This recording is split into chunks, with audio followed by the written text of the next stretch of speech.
Will Cyril Ramaphosa, our president, be the last president of the ANC to rule South Africa? Will South Africa rise to become the gem of Africa that so many people have prophesied and spoken over our country? In 1990, he was one of the chief negotiators when the government changed. People said, this man, maybe he's the one that's going to lead us into a new era for South Africa.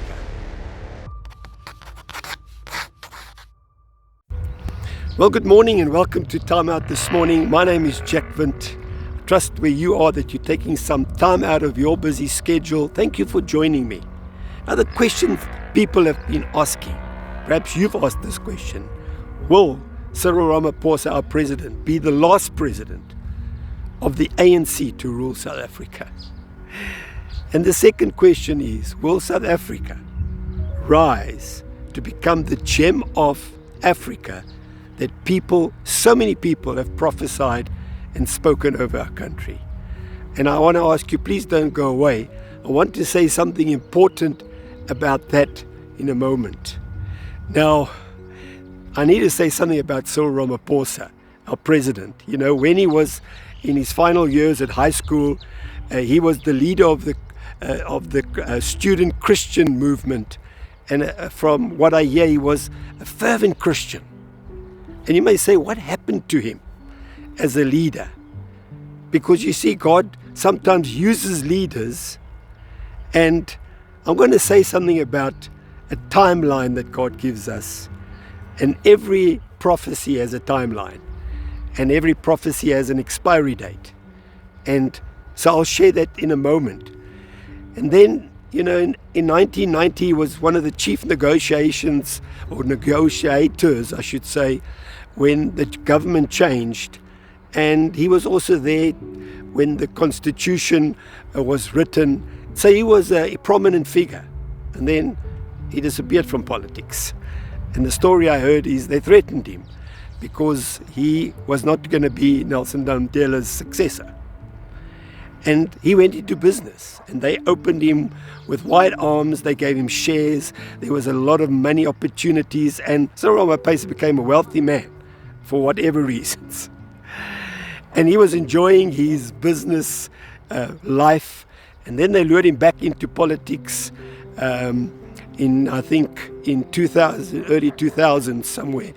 And he became the deputy president of Jacob Zuma. And when Jacob Zuma was ousted, they say he resigned, but they pushed him. And, 2018, he became the president of South Africa. And there was this euphoria in the country because, we were so tired of state capture and corruption. South Africans were even embracing him as the new Messiah. There was this vibe, in Cape Town. They were writing where he was there going for walks and runs. I don't know if he was jogging. And they would stop in the people and they would ask him questions, and they were excited because we had gone through such a lot of pressure. People said, this man, Cyril Ramaphosa, maybe he's the one that's going to lead us into a new era for South Africa. They called him the people's president for a while. But it wasn't long before people realized that Cyril Ramaphosa wasn't the people's president. He was the ANC's president. And the more there was corruption and the more there was failure, there was cover-ups, and he just closed the ring as an ANC leader. And his commissions of inquiries were just delaying tactics, people say, to kick the ball under the bed until everybody forgot where it was. Never to solve anything. A real leader of non-decision because it suited him and the ANC. And so he went from hero to zero because instead of having the opportunity to be the people's president, to represent everybody, he chose to defend his party that were failing in every single situation. And this is why I believe, God gave the ANC, I believe, a chance to fix things in our country. He gave them an opportunity to rule. And he gave Cyril Ramaphosa an opportunity.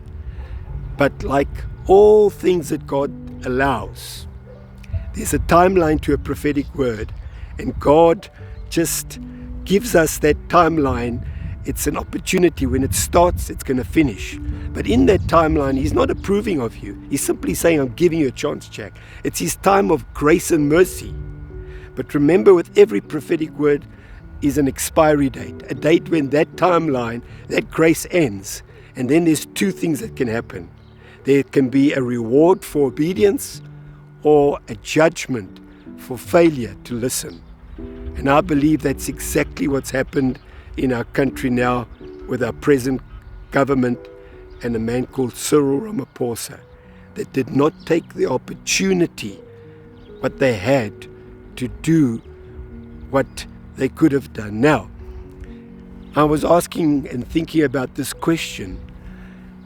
When we look back in our history of our country, on the 21st of May this year, Cyril Ramaphosa and a delegation went to the White House on invitation by President Donald Trump. And I'm asking the question, will that go down as a watershed moment in South Africa? The other day, President Ramaphosa said that, we will not be bullied by the United States of America. But I watched that scenario unfold like many people, and he looked like a chicken that feathers were going to be plucked any moment, and his head was going to be cut off, and he was going to be sacrificed. And it's easy when you come back and you're amongst your comrades and all the people, that want to just get into your favor to sound brave. But I believe that God used President Donald Trump as a hammer to focus on South Africa. For the first time, nobody's ever done that for us as a leader. And to expose some rot, that decay in our country that was going to destroy us. And whether you love or hate Donald Trump, I believe God's used him as a hammer to straighten out many things in the world. Now, it doesn't mean to say God approves of everything Donald Trump does, but God, I believe, is using him as an instrument. And so will we look back on that day as a significant day in our history? I think, when people say, no, South Africa won't rise, and, I don't believe in prophetic words. Well, I believe in. The reason maybe people don't understand prophetic words is because of the timeline. They're on their own timeline and it doesn't happen, so they say it's not true. But God's got his own timeline. But remember, every prophetic word has an expiry date, a date where there's either reward or judgment. Isaiah 55:11 says, so is my word that goes from my mouth. God says, my word is a prophetic word. It will not return to me empty. It will accomplish what I desire and achieve the purpose for which I sent it. God sent his word to South Africa. And the fact that he gave people opportunity, don't misunderstand that as approval. It's a timeline. It's grace and mercy. But Judgment Day is coming.